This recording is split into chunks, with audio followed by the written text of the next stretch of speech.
Hola, muy buenas noches, bienvenidos a las noticias. Tenemos lo más completo de esta jornada de martes y vaya si hay información que usted conocerá a través de Noticias. María René, muy buenas noches. Muy buenas noches, Luis. Como siempre es un gusto poderles informar desde el estudio en esta noche. Gracias por acompañarnos y debemos iniciar de inmediato.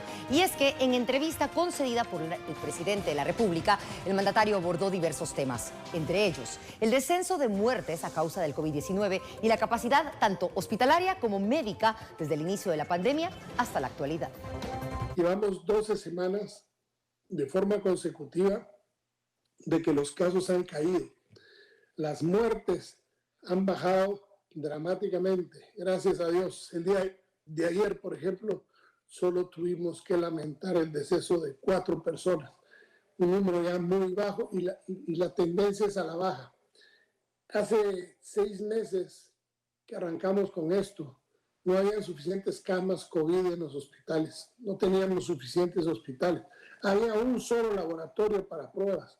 Hoy hay 19 laboratorios, hay 5 hospitales nuevos, hay centros de atención permanente de salud que fueron construidos en gobiernos anteriores y que quedaron abandonados, que los estamos levantando, equipando y poniéndolos para atender a la gente.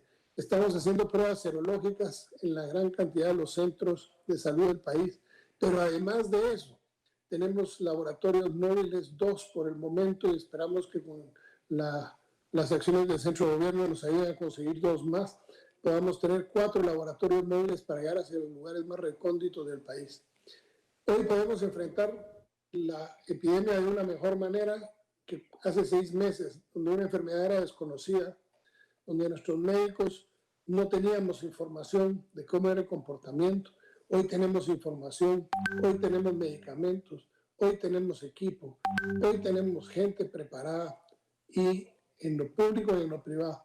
Los médicos han hecho un excelente trabajo, los técnicos respiratorios se han tenido que triplicar en sus actuaciones para poder cubrirle y ayudar a que los pulmones de las personas sanen. Las enfermeras, todo el personal de salud ha estado trabajando. Estamos preparados y creemos que es el momento de liberar el estado de calamidad. Tenemos índices de ocupación en los hospitales COVID por debajo del 35%, o sea, hay 65% de camas COVID disponibles. No hay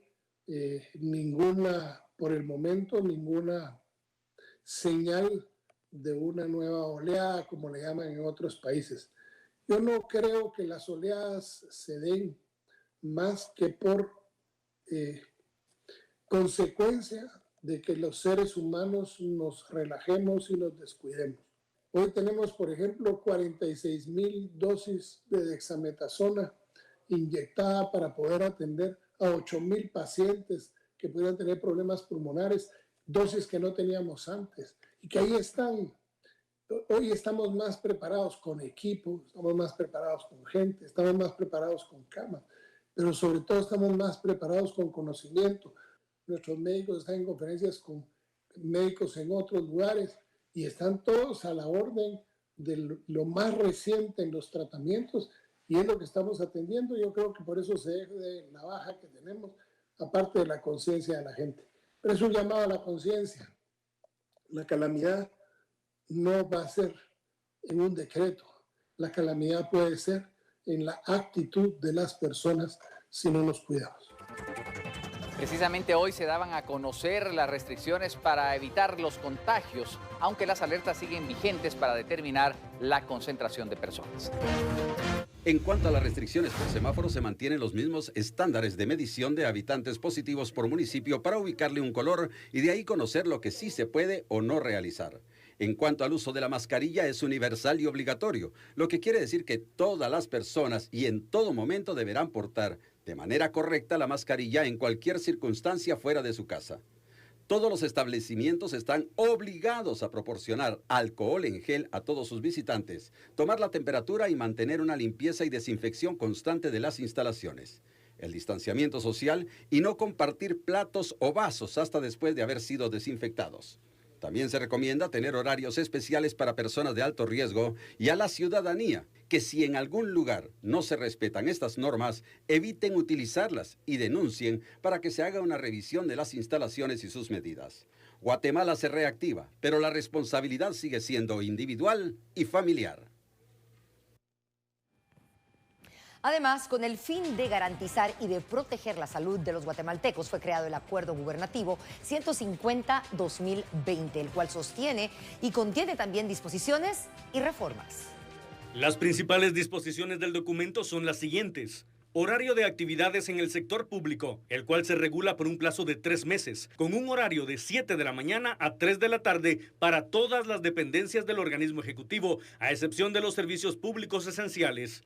Modalidades de la prestación del servicio personal. En todos los casos del sector público y privado, se recomienda el teletrabajo, proporcionando todos los elementos necesarios para su desarrollo.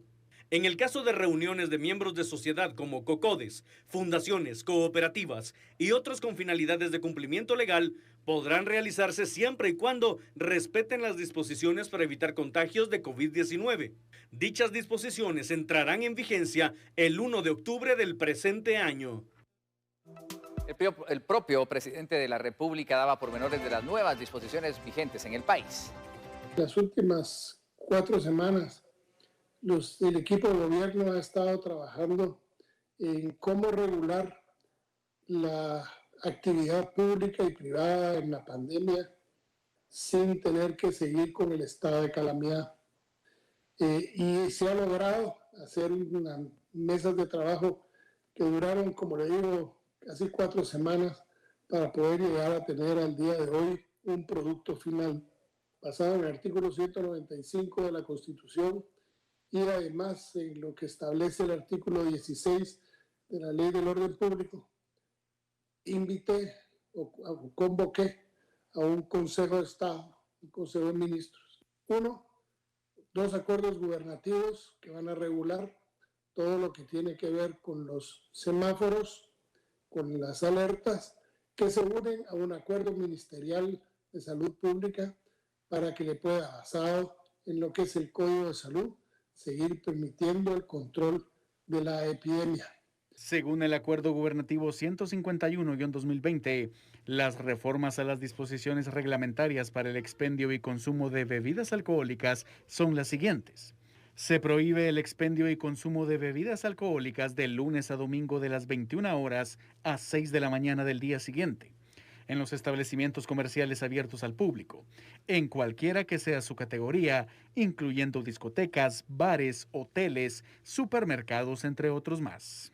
El incumplimiento de la disposición para establecimientos será sancionada con una multa de 100,000 quetzales y el inicio del expediente para la cancelación de patente, licencia o permiso. Para personas individuales, la sanción será una multa de 5,000 quetzales. Se exceptúa la aplicación del horario establecido en el presente artículo durante las fechas de celebración de fiestas navideñas y de fin de año, los días 24, 25, 31 de diciembre y 1 de enero de cada año. Dichas medidas cobrarán vigencia un día después de su publicación en el Diario Oficial.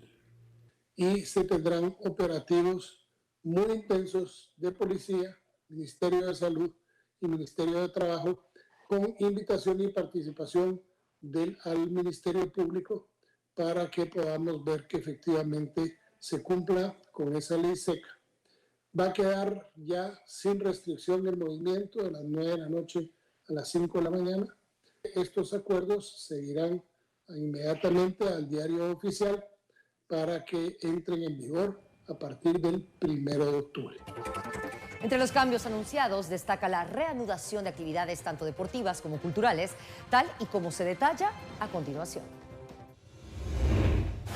El Ministerio de Salud Pública y Asistencia Social publicó esta mañana en el Diario de Centroamérica el nuevo acuerdo ministerial número 229-2020, el cual deroga el acuerdo 187-2020 y el 215-2020 que contenían las anteriores normas.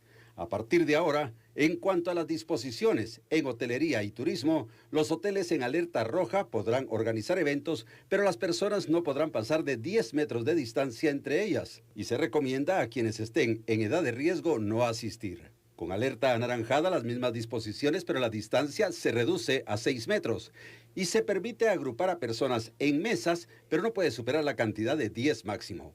Con alerta amarilla igual a la anterior, pero con 4 metros de distanciamiento entre mesas y con alerta verde con 2 metros de distanciamiento.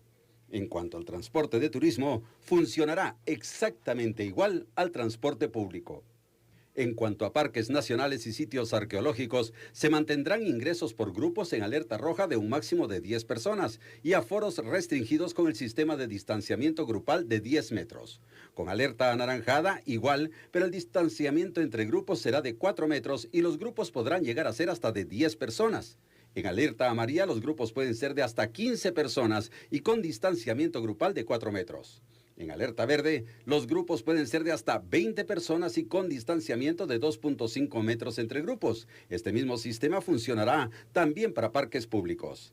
En cuanto a bares y centros de diversión nocturna, los distanciamientos en alerta roja serán de 10 metros entre grupos, los cuales no pueden pasar de 5 personas. En alerta anaranjada será un distanciamiento entre grupos de 6 metros y no mayor a grupos de 5 personas. En alerta amarilla el distanciamiento será de 4 metros y se aceptará un máximo de 10 personas por grupo. Así como en alerta verde, la distancia entre grupos es de 4 metros y grupos de hasta 10 personas máximo. Las piscinas públicas podrán abrir. En alerta roja, no para recreación, solo para práctica deportiva individual y grupos de aprendizaje de natación con un máximo de 5 personas. Con alerta anaranjada, un máximo de grupos de 5 personas si es recreativo o deportivo. Si está en alerta amarilla, serán grupos menores de 10 personas simultáneamente. Para deportes o aprendizaje también hay grupos no mayores de 10 personas y con horarios especiales para personas de alto riesgo. En alerta verde, abiertas al público solo con horarios especiales para personas de alto riesgo. En cuanto a cines y teatros, en alerta roja, evitar aglomeraciones no superando la cifra de 10 personas por función. Venta de entradas en línea y no se permiten las ventas en fila. Se recomienda horarios especiales para personas de alto riesgo. En alerta anaranjada, distanciamiento de 6 metros por persona y un máximo de 15 personas. Taquilla en línea y prohibida las ventas en fila.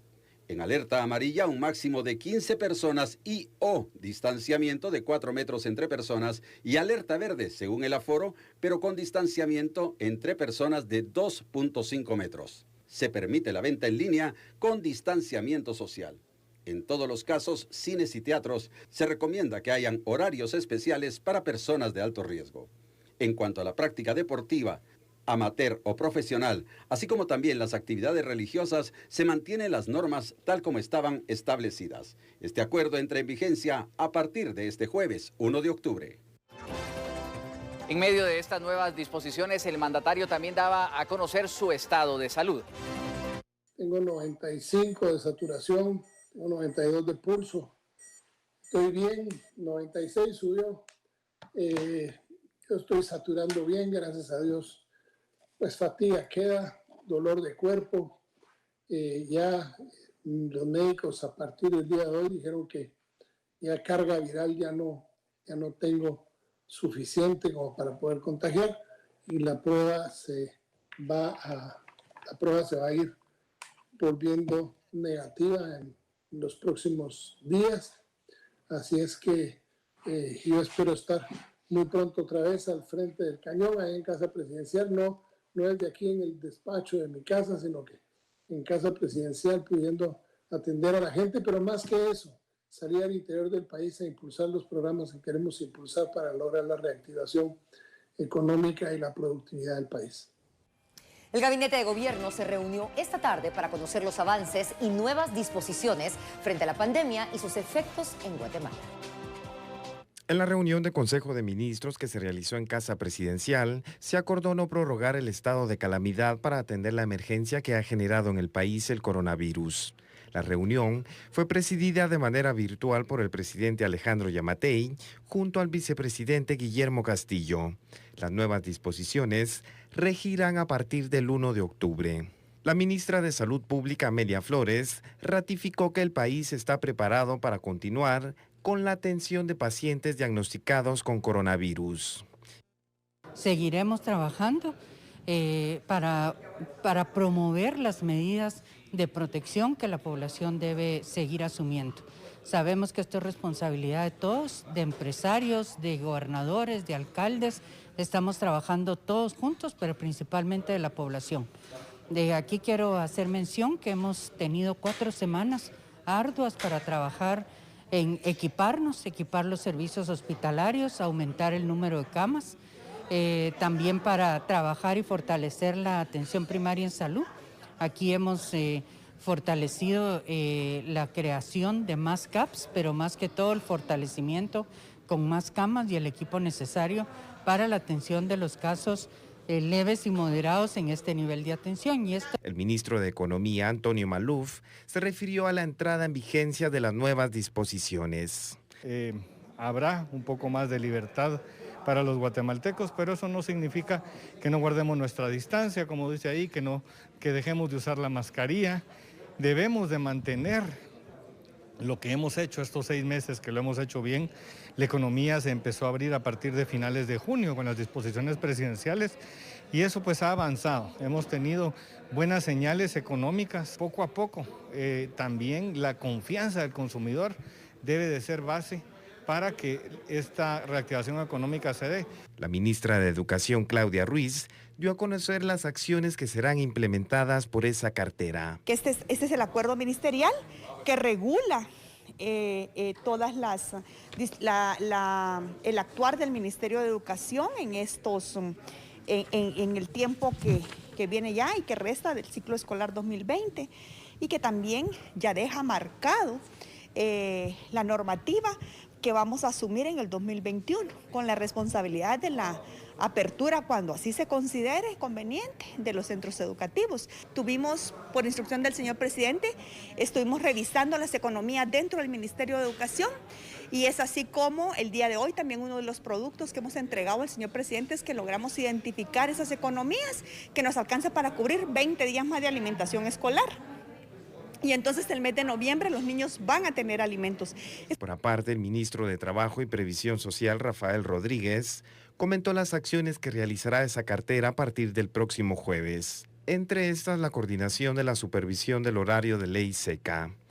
Lo que vamos a hacer ahora es coordinarnos a partir de que ya se abren, digamos, todos los comercios, ya no hay una restricción de movilidad de horario. Entonces es coordinarnos con las autoridades del Ministerio de Gobernación y de Salud para hacer operativos comunes a efecto de ir a supervisar que estén cumpliendo las medidas. Sobre todo lo que tiene que ver con lo que se aprobó hoy, que es el tema de la ley seca, que eso es unos nuevos horarios que deben respetarse para que no se conviertan estos espacios en focos de contagio.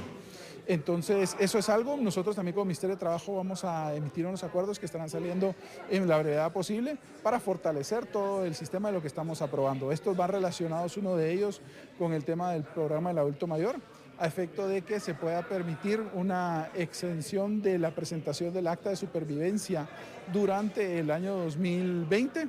El estado de calamidad había sido decretado en marzo pasado para atender las acciones por la pandemia del coronavirus y había sido prorrogado en los meses de abril, mayo, junio, julio, agosto y septiembre. Aclarando dudas, el viceministro de Deportes y Recreación también daba a conocer los protocolos a implementarse en la reapertura de espacios destinados a ejercitarse. Mediante el diario oficial se dieron a conocer las nuevas disposiciones presidenciales la mañana del martes 29 de septiembre, mismas que cobrarán vigencia el próximo 1 de octubre. Entre ellas se describe la reapertura responsable de parques públicos. En la capital se cuenta con 4 de ellos: Parque Eric Barrondo, Campos del Roosevelt, Campo Marte y Parque Gerona, mismos que ya poseen protocolos establecidos para su pronta reapertura. Aquí hablamos desde la sanitización al entrar al parque, la utilización de mascarilla dependiendo de qué deporte se está realizando, la colocación de brazaletes para identificar las áreas específicas para que una persona no se mueva de un área a otra y que definitivamente podamos asignar canchas, podamos asignar espacios para que las personas realicen este deporte. Estamos hablando ya de prácticas que hemos hecho con personas de atletismo, personas que realizan el deporte de correr. Y dentro de ello también hemos realizado varios ensayos con personas del departamento de Guatemala que asisten al Parque Eric Barrondo. Es necesario que al momento de su reapertura, los guatemaltecos realicen una inscripción previa con el objetivo de evitar la aglomeración de personas en cada parque.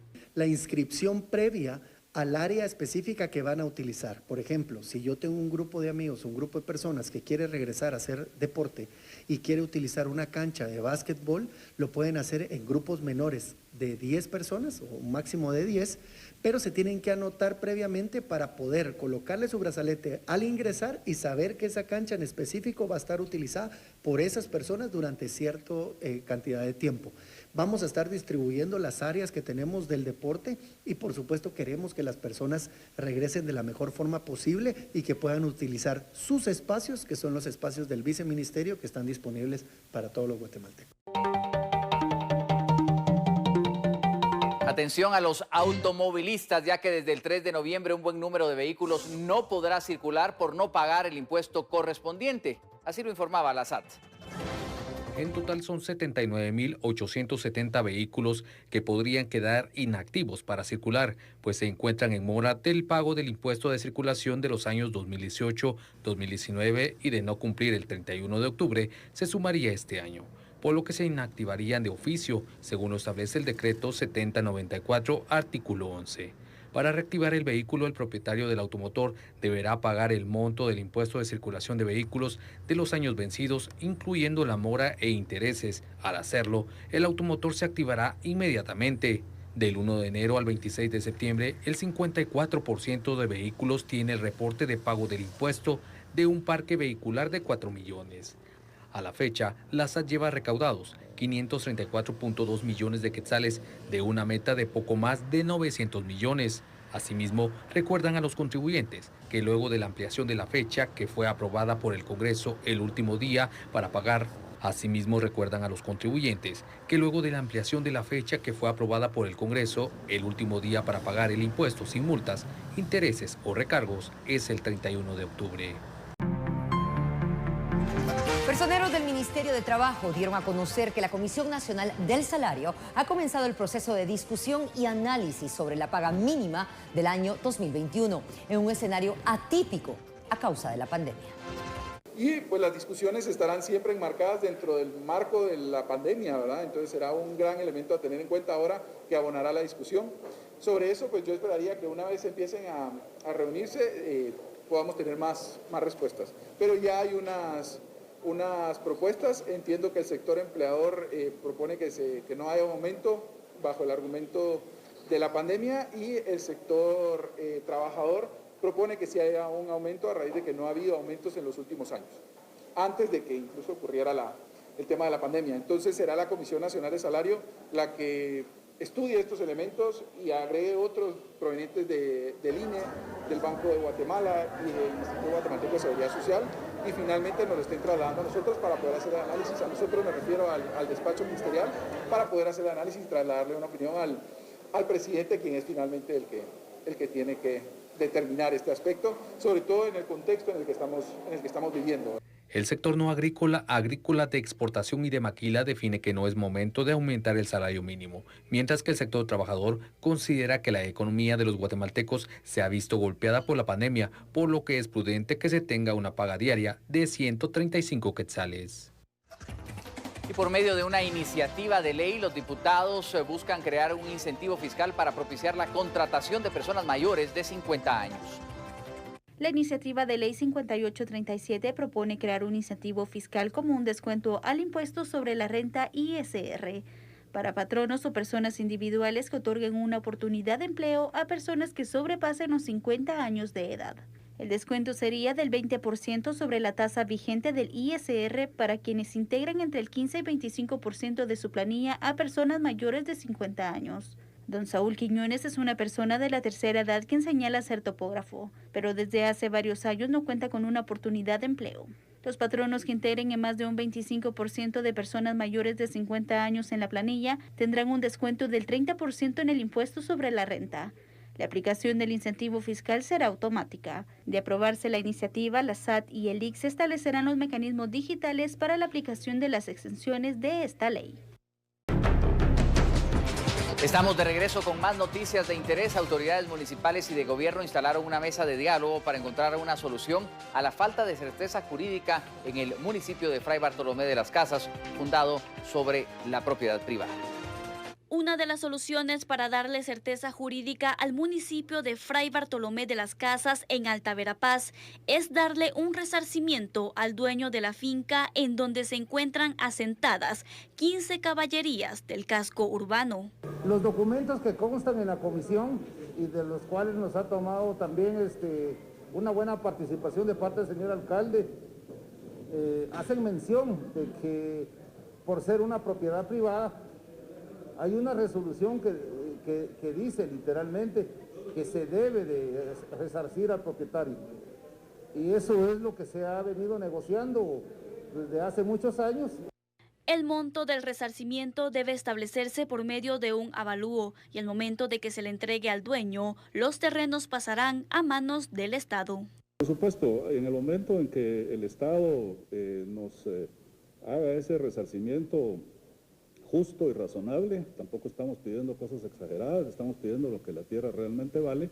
En ese momento nosotros daremos el traslado, el traspaso, la enajenación correspondiente a favor del Estado, o según las instituciones decidan a quién debemos de darle la propiedad para que a su vez esta institución, que podría ser la misma alcaldía, podría ser, no sé, alguna institución del Estado, que le dé entonces a cada uno de los vecinos de Fray Bartolomé de las Casas su derecho o su título de propiedad como tal. Desde el año 2013 no se han ejecutado proyectos por parte de la municipalidad debido a la falta de certeza jurídica del lugar, pues anteriormente construían presentando declaraciones juradas. Puedo mencionar, en el casco urbano nosotros podemos necesitar, por ejemplo, la construcción de un parque que lo anhelamos como no tiene idea. Sabemos de que un parque en un municipio pues es la sala de nuestra casa, ¿verdad?